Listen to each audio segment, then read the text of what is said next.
Monsieur le Président, chers collègues, je voulais simplement, parce que j'ai changé, maintenant c'est Christine Seguino, alors voilà, s'habituer à ce nouveau nom. En préalable, je voudrais simplement faire remarquer en tant que présidente de groupe que nous n'avons pas eu de propos liminaires.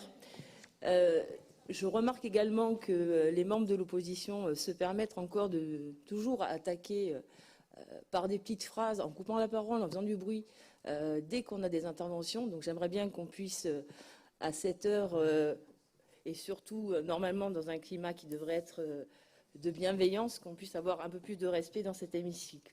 Ma collègue Marie Scombre reviendra d'ailleurs sur les interpellations dont vous a fait part Monsieur Colombier. Excusez-moi, Monsieur Colombier, mais justement... Jacques, on laisse parler l'orateur et on n'insulte pas dans cette assemblée.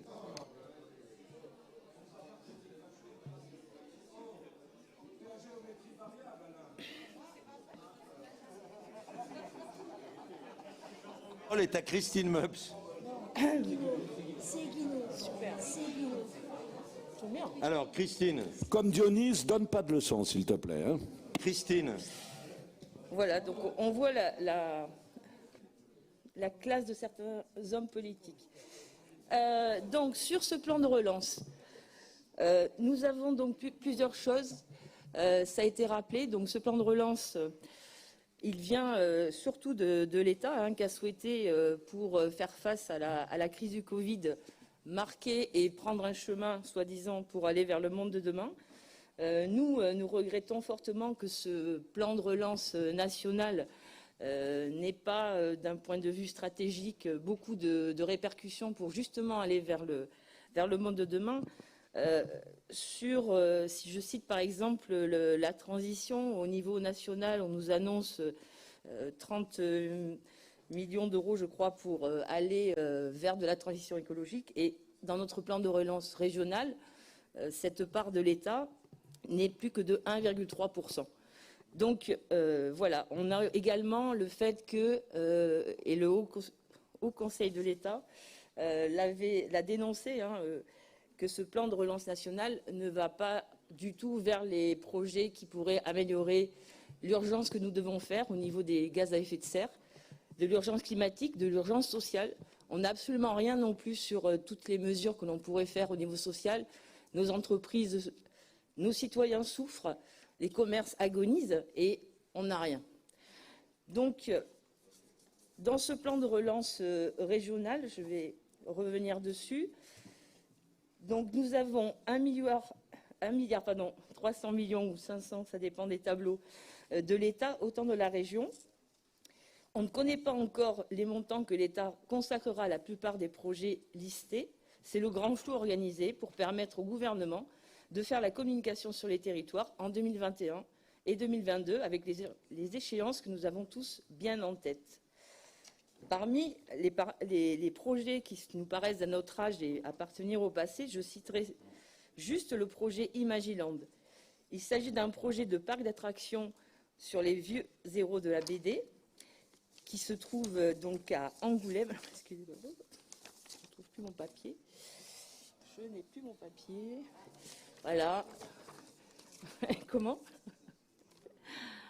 Excusez-moi.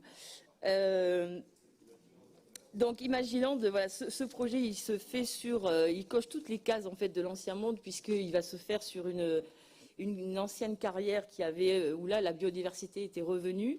Et là, on va réartificialiser ce sol. Les acteurs de la BD ont été consultés, mais pour l'instant, ils ne soutiennent pas ce projet. Donc, ça nous paraît un petit peu dommage là où la région prône Néoterra, le SRADET, de pouvoir continuer à pouvoir cofinancer des projets en contradiction avec nos objectifs. Par contre, sur tout ce qui concerne le transport, donc là encore, on voit bien que l'État, malgré les ambitions que je vous disais tout à l'heure de transition écologique affichées, flèche beaucoup plus ses financements sur le routier et sur les... Ah, excusez-moi. Excusez-moi. Donc, ces financements qui sont au niveau de la région, nous on est très heureux de voir que des investissements vont se faire sur les lignes du quotidien, qu'on a beaucoup de projets qui vont être régénérés. Et je souhaite remercier Monsieur Guérin d'avoir posé la question à notre président pour savoir si oui ou non on avait un engagement de la région au niveau du projet GPSO. Et je remercie le président de sa réponse très claire et qui nous satisfait. Et donc, pour toutes ces raisons,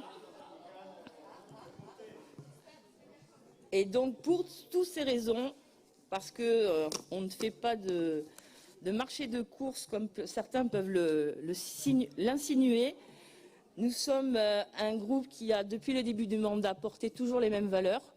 Nous sommes profondément attachés à la transition du monde de demain. Nous sommes dans une majorité, mais nous avons certaines différences. Et donc, nous nous abstiendrons sur ce plan de relance.